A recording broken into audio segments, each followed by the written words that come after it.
Morocco நாட்டில் ஏற்பட்ட நிலநடுக்கத்தால் பலியானோர் எண்ணிக்கை 2100 தாண்டியது. இந்நிலையில் அங்கு 3 நாள் தேசிய துக்க தினமாக அறிவிக்கப்பட்டுள்ளது. ஆப்பிரிக்க நாடுகளுள் ஒன்றான மொராக்கோவில் 6.8 ரிக்டர் அளவிற்கு சக்தி வாய்ந்த நிலநடுக்கம் ஏற்பட்டது. ராபர்ட், காசா, பிளங்கா உள்ளிட்ட நாட்டின் பல்வேறு பகுதிகளில் இதன் தாக்கம் உணரப்பட்டது. இதனால் மராகேஷ் மற்றும் அதனை சுற்றியுள்ள பகுதிகளில் ஆயிரக்கணக்கான கட்டடங்கள் இடிந்து விழுந்தன. இந்த நிலநடுக்கம் இரவில் ஏற்பட்டதால் ஏராளமானோர் இடிபாடுகளில் சிக்கிக் கொண்டனர். இந்த நிலநடுக்கத்தில் பலியானோரின் எண்ணிக்கை 2100 தாண்டியது. 2059 பேர் படுகாயமடைந்துள்ளனர்.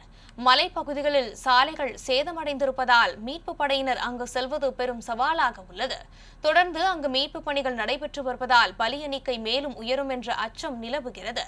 நாட்டையே உலுக்கிய இந்த சம்பவத்தால் அங்கு 3 நாட்கள் தேசிய துக்க தினமாக அனுசரிக்கப்படும் என அரசு அறிவித்துள்ளது.